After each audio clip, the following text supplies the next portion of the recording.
Alrighty, this back up. Hope this comes out good. Okay, this is my first video of the War Thunder CDK plane experiment.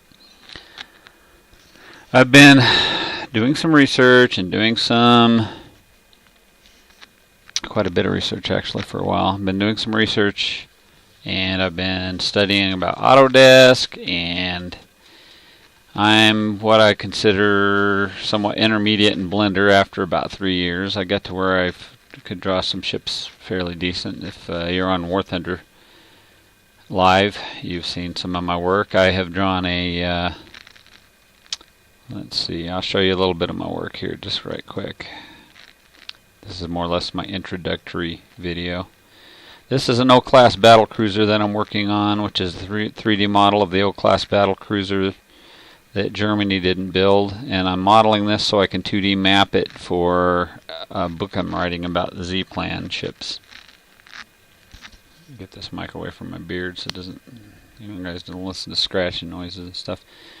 Anyway, if you're not familiar with Blender, it's a 3D program. It's a graphics program. It has a game engine. It has you can 3D model in it. You can animate in it. It's commonly referred to as the jackknife of 3D software.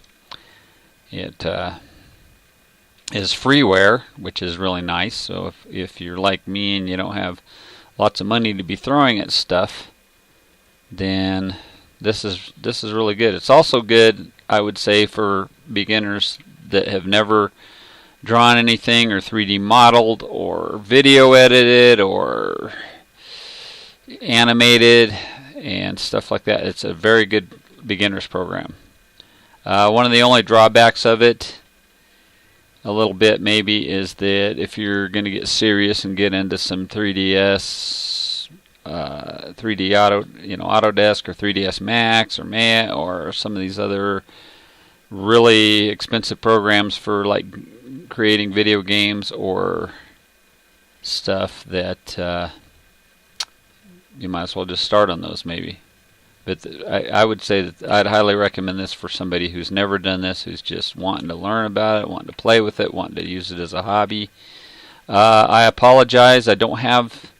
you used to be able to, in Blender, it had a thing where you could turn it on and it would show you my keystrokes.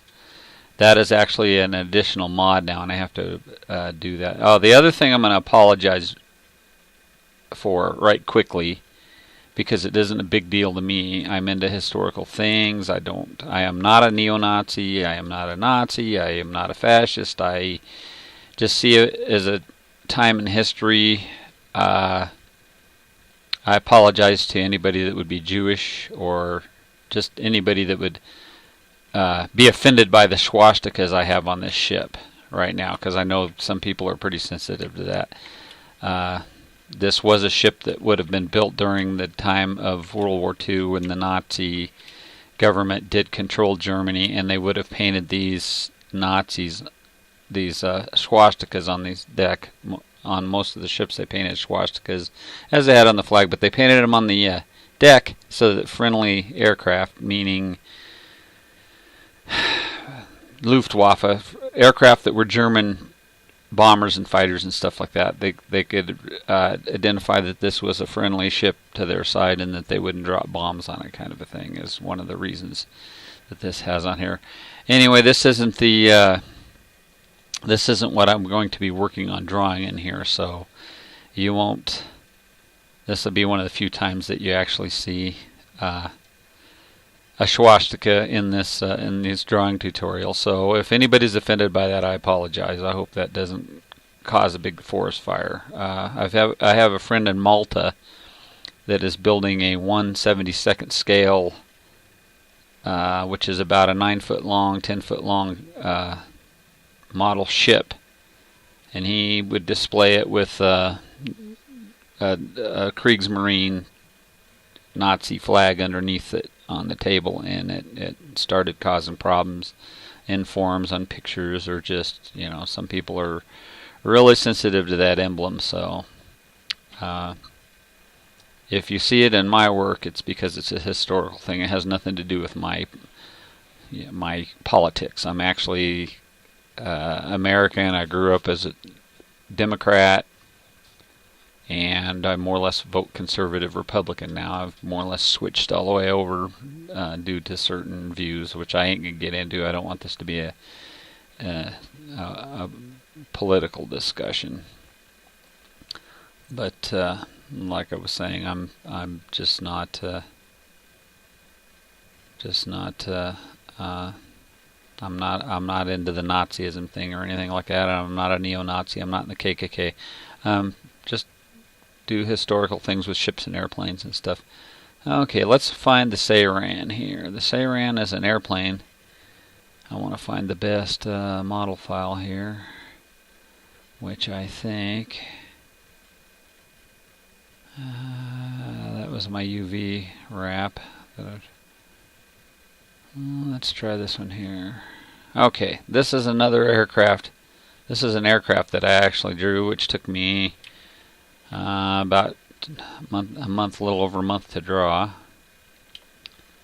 I'm pushing the shift button and rolling my mouse. That's what makes the. You can also come up to this window, toggle full screen. You can actually. There's about 3 different places that you can toggle full screen. Whoops, that was the wrong one, because that was for the bar.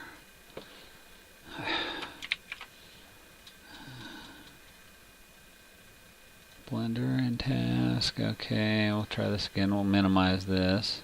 I'm at 7 minutes. I really don't want to make these long, so this introduction might be a little bit boring, or it'll definitely be boring for any of you that work with Blender already, or drawn Blender, know half what's going on. So just bear with me a little bit, guys, because there's some people that are going to be on here and they don't know any of this stuff. So if you toggle this full screen, you get this, like this full screen area. And again, I don't know. I need to brush back up. I'm getting even rusty on some of this stuff, and that's not good. Because I don't know how you come back out of that. Oh, I think you do it that way. There we go. Okay. What I was starting to show you is you can toggle this full screen, though. You still have your bars and stuff down here, but it gives you a little bit area to view with. And I hit the 7, will give you a top view. I hold the shift, I scroll the scroll wheel. Okay, and if I hit control and scroll, it gives you that sideways. And if you hit, I was telling you to hit the 7, you got to hit the 7 on the number pad. If you hit the 1 on the number pad, it gives you the side view. Now this is assuming that you've drawn this all, that this is all lined up. Now you see this little, I call it a life buoy marker. It kind of looks like a lifesaver on a ship. It doesn't notice it doesn't get bigger. It doesn't get bigger as I scroll in. That's actually a center point marker. And it's important sometimes and other times it's not. It's important because if I started drawing something, it would start, if I added something on here, see, and it's actually set up default that you right click to move this. I have mine set up to left click to move it because that's more like the programs of Autodesk and stuff, which I'm going to be drawing into sooner or later. So a little trick you can do here. The actual center point of this airplane is where this yellow dot is in here. That's the center point of this object. So what I can do is I can hold Shift C, and you notice it backed way out because of the scale I have. But I push Shift C, and then as I zoom in, it actually, what it did was it brought that to the center of the actual drawing screen where you start. This is actual dead center where these axis lines cross. And where is she at? Sometimes this can get unwieldy. And there's probably tricks that I actually don't know how I could clean some of this stuff up or very easily more navigate. Okay, now if I push down the mouse wheel and then I just move the mouse around, this is where you can actually angle this stuff. And actually to make it bigger or larger, I'm just rolling the mouse wheel.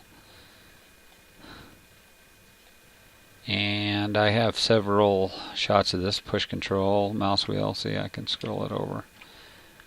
And to give you an idea, let's select this. I'm going to right click on the airplane, which you see the yellow outlines. And then if I push A,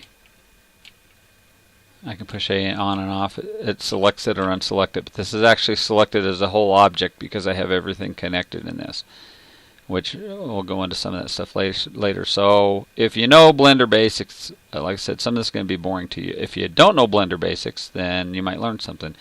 And if you're a Blender guru / expert, super duper drawer guy, and you see me doing something that just seems stupid, it's just wasted effort or something, then write me a comment and say, hey, check out this video, or hey, do this instead of that, and then that way I'll learn too, because I'm still learning, because I'm not no expert. I'm just pretty good at drawing the airplanes and the ships and stuff, is one of the advantage I have over some other people. But okay, I hope you can see the cursor on here. Should be able to. I'll check that when I go to editing. If you come down here, this says object mode. If we go into edit mode, and I'm in edit mode and I'm in box, I want to go to dots, and this actually shows you the dots and the lines, and or this actually isn't box, it's faces. It's called faces, and this allows you to actually, I could select the whole face.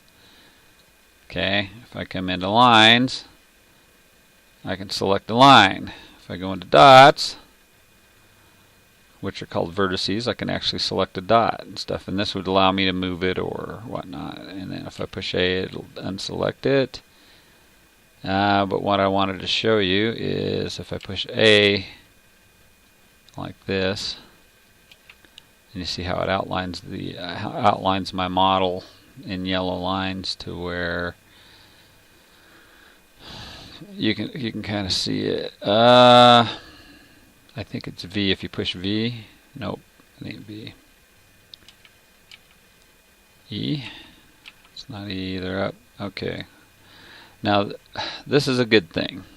See how I'm screwing this all up, making a big mess out of it? What I can do, I right clicked, it brings you back. But if you do something, if you're drawing something, and like, let's see what would be a good idea. Unselect it. Okay, if I right click circle. Well, actually, see how I drug this vertice out? It had this one vertice selected. I push grab and then I move it out. And then I left click and it sits there. Let's just say you do something. Let's just say you do something stupid. Something just doesn't look right. You got lines crossing, you make some kind of a big mistake, something's out of place. If you save this a lot, which it's kind of like game programming or game playing, they tell you on the games that you can save. If you save it and save it and save it, and that way if you mess up you can go back. Well, this is kind of the same thing. If you mess this airplane up somehow, oops. Control, is it shift? Let's see. I'm in edit mode. Trying to select a bunch of these is what I'm trying to do. And it's not giving me my I should be able to just grab these. There we go, that's a little better. Control, shift.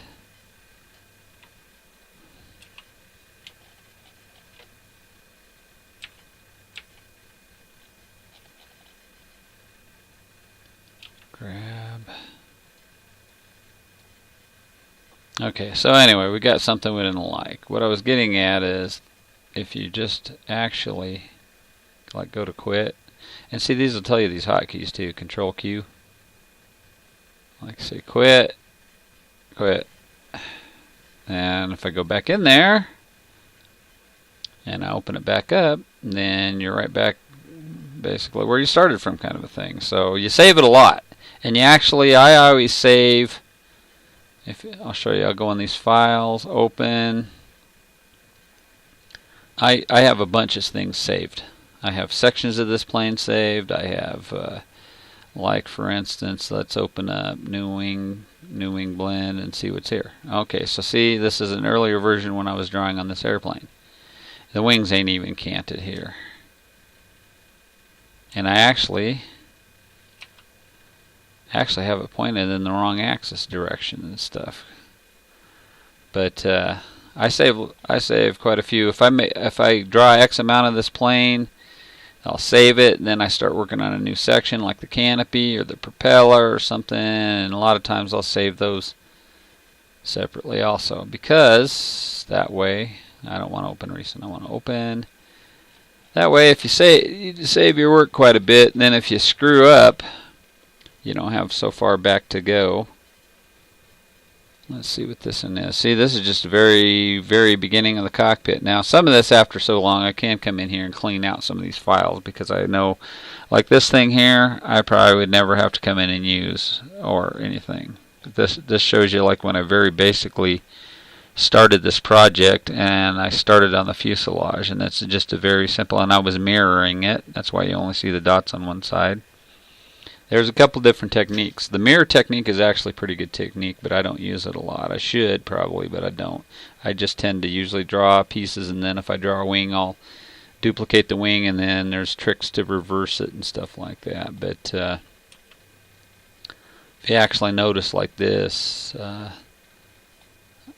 one of the tricks of this to drawing in 3D, especially with an airplane or a ship or something that's going to have a lot of vertices and polygons and stuff, one of the tricks is to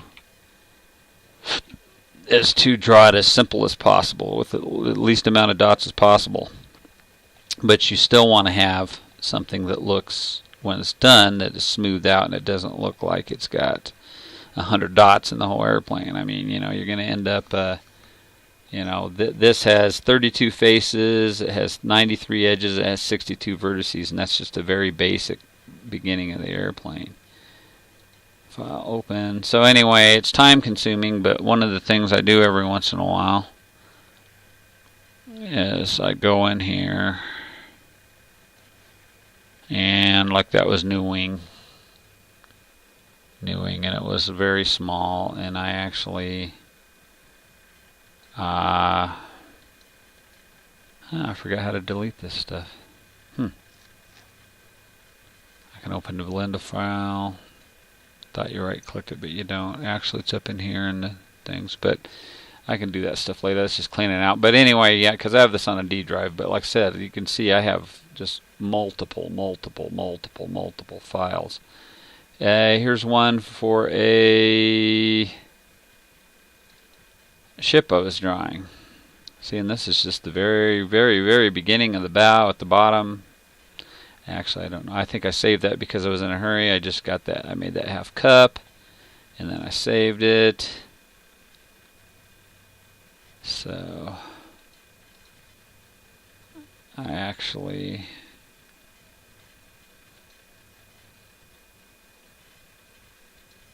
I'll go back out of there. Okay, but anyway, well, I think we'll leave that there. We're probably over 15 minutes. Let's see. Yeah, we're at 18. We're almost at 19 minutes, and I'm just rambling on. So